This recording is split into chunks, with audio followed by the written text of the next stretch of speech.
I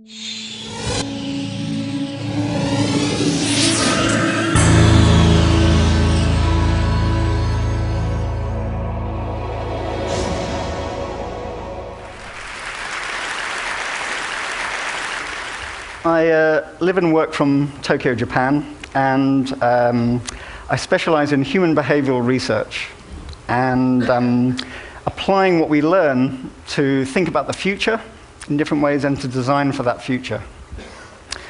To be honest, I've been doing this for 7 years and I haven't got a clue what the future is going to be like, but I've got a pretty good idea how people will behave when they get there. This is my office. It's out there, it's not in the lab, and it's increasingly in places like India, China, Brazil, Africa. We live in a planet, 6.3 billion people. About 3 billion people by the end of this year will have cellular connectivity. And it will take about another 2 years to connect the next billion after that.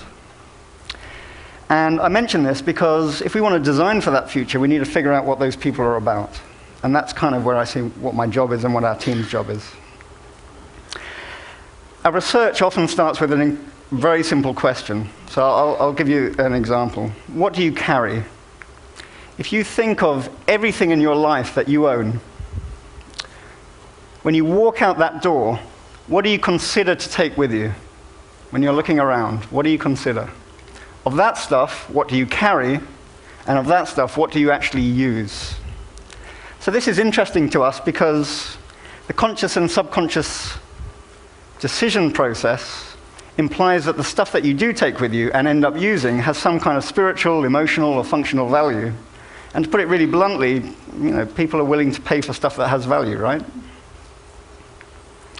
So I've probably done about 5 years of research looking at what people carry. I go in people's bags, I look in people's pockets, purses, I go in their homes, and we do this worldwide. And we follow them around town with video cameras. It's kind of like stalking with permission.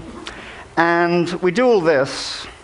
And to go back to the original question, what do people carry? And it turns out that people carry a lot of stuff. Okay, that's fair enough. But if you ask people what the 3 most important things that they carry are, across cultures and across gender and across contexts, most people will say keys, money, and if they own one, a mobile phone. And I'm not saying this is a good thing, but this is a thing, right? I mean, I couldn't take your phones off you if I wanted to. You'd probably kick me out or something. Okay. It might seem like an obvious thing for someone who works for a mobile phone company to ask, but really the question is why, right? So why are these things so important in our lives? And it turns out, from our research, that it boils down to survival. Survival for us and survival for our loved ones.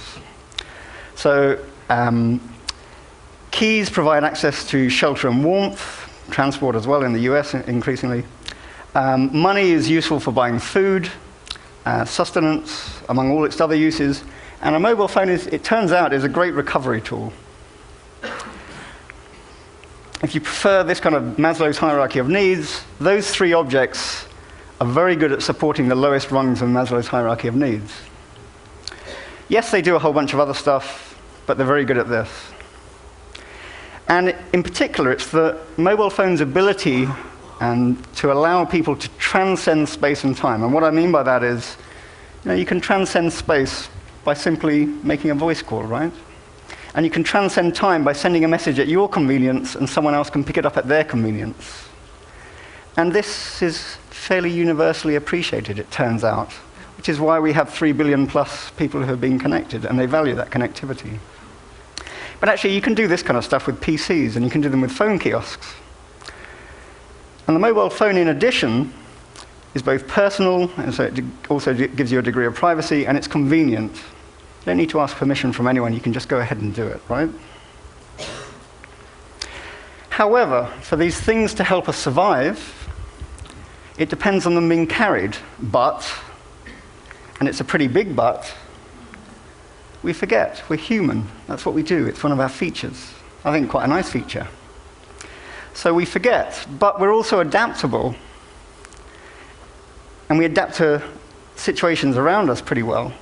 And so we have these strategies to remember. And one of them was mentioned yesterday, and it's quite simply the point of reflection. And that's that moment when you're walking out of a space and you turn around, and quite often you tap your pockets. Even women who keep stuff in their bags tap their pockets. And you turn around and you look back into the space. And some people talk aloud, and pretty much everyone does it at some point. Okay. The next thing is, most of you, if you have a stable home life, what I mean is that you don't travel all the time and are always in hotels, but most people have what we call a center of gravity. And a center of gravity is where you keep these objects. And these things don't stay in the center of gravity, but over time they gravitate there. It's where you expect to find stuff. And in fact, when you're turning around and you're looking inside the house, and you're looking for this stuff, this is where you look first, right? Okay. So when we did this research, we found the absolutely 100% guaranteed way to never forget anything ever, ever again. And that is, quite simply, to have nothing to remember. Okay, now that sounds like something you get on a Chinese fortune cookie, right? But is in fact about the art of delegation. And from a design perspective, it's about understanding what you can delegate to technology and what you can delegate to other people. And it turns out delegation, if you want it to be, can be the solution for pretty much everything. Apart from things like bodily functions, going to the toilet, you can't ask someone to do that on your behalf. And apart from things like entertainment, you wouldn't pay for someone to go to the cinema for you and have fun on your behalf. Or at least not yet. Maybe sometime in the future we will. So let me give you an example of delegation in practice, right? So this is probably the thing I'm most passionate about, is the research that we've been doing on illiteracy and how people who are illiterate communicate. So the UN estimated, this is 2004 figures, that there are almost 800 million people who can't read and write worldwide. So we've been conducting a lot of research, and one of the things we were looking at is, if you can't read and write, if you want to communicate over distances, you need to be able to identify the person that you want to communicate with. It could be a phone number, it could be an email address, it could be a postal address. Simple question. If you can't read and write, how do you manage your contact information? And the fact is that millions of people do it. Just from a design perspective, we didn't really understand how they did it.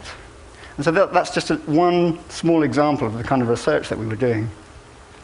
And it turns out that illiterate people are masters of delegation. So they delegate that part of the task process to other people, the stuff that they can't do themselves. Let me give you another example of delegation. This one's a little bit more sophisticated.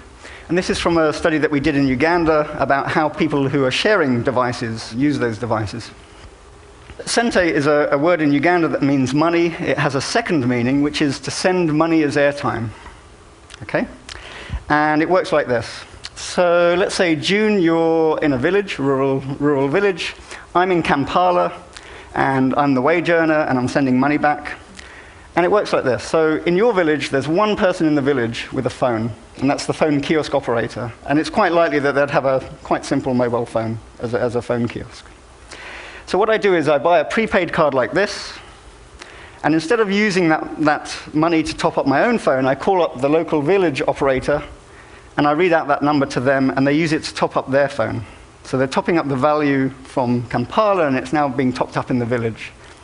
You take a 10 or 20% commission, and then the kiosk operator takes 10 or 20% commission and passes the rest over to you in cash. Okay, there's two things I like about this. So the first is, it turns anyone who has access to a mobile phone, anyone who has a mobile phone, essentially into an ATM machine. It brings rudimentary banking services to places where there's no banking infrastructure, and even if they could have access to the banking infrastructure, they wouldn't necessarily be considered viable customers because they're not wealthy enough to have bank accounts. There's a second thing I like about this, and that is that despite all the resources at my disposal, and despite all our kind of apparent sophistication, I know I could never have designed something as elegant and as totally in tune with the local conditions as this. Okay, and yes, there is things like Grameen Bank and micro-lending, but the difference between this and that is there's no central authority trying to control this. This is just street-up innovation. So it turns out the street is a kind of never-ending source of kind of inspiration for us. And, okay, if you break one of these things here, you return it to the carrier, they'll give you a new one. They'll probably give you 3 new ones, right? I mean, that's buy 3, get one free, that kind of thing.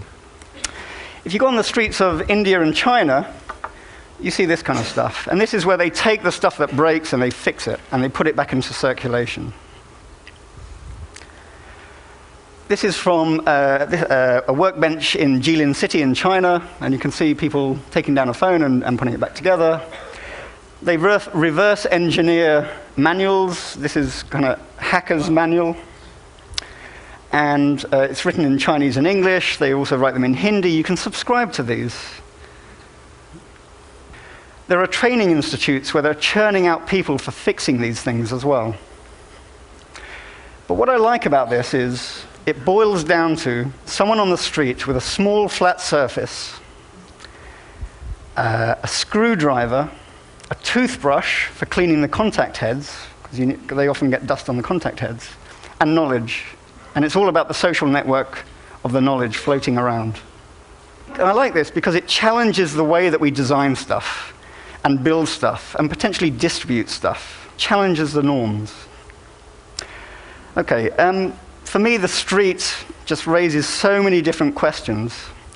Like, this is Viagra that I bought from a backstreet sex shop in China. And China is a country where you get a lot of fakes. And I know what you're asking, did I test it? I'm not going to answer that. Okay, but I look at something like this, and I consider the implications of trust and confidence in the purchase process.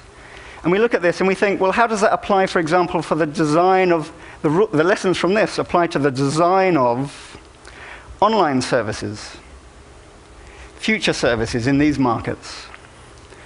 This is a pair of underpants from Tibet. And I look at something like this, and honestly, why would someone design underpants with a pocket, right? And I look at something like this, and it makes me question, if we were to take all the functionality in things like this and redistribute them around the body in some kind of personal area network, how would we prioritize where to put stuff? And yes, this is quite trivial, but actually the lessons from this can apply to that kind of personal area networks. And what you see here is a couple of phone numbers written above the shack in rural Uganda. This doesn't have house numbers. This has phone numbers. So what does it mean when people's identity is mobile? When those extra 3 billion people's identity is mobile, it isn't fixed. Your notion of identity is out of date already, okay, for those extra 3 billion people. This is how it's shifting. And then I go to this picture here, which is the one that I started with. And this is from Delhi. It's from a study we did into illiteracy. And it's a guy in a tea shop. You can see the chai being poured in the background. And he's a incredibly poor tea shop worker on the lowest rungs in the society.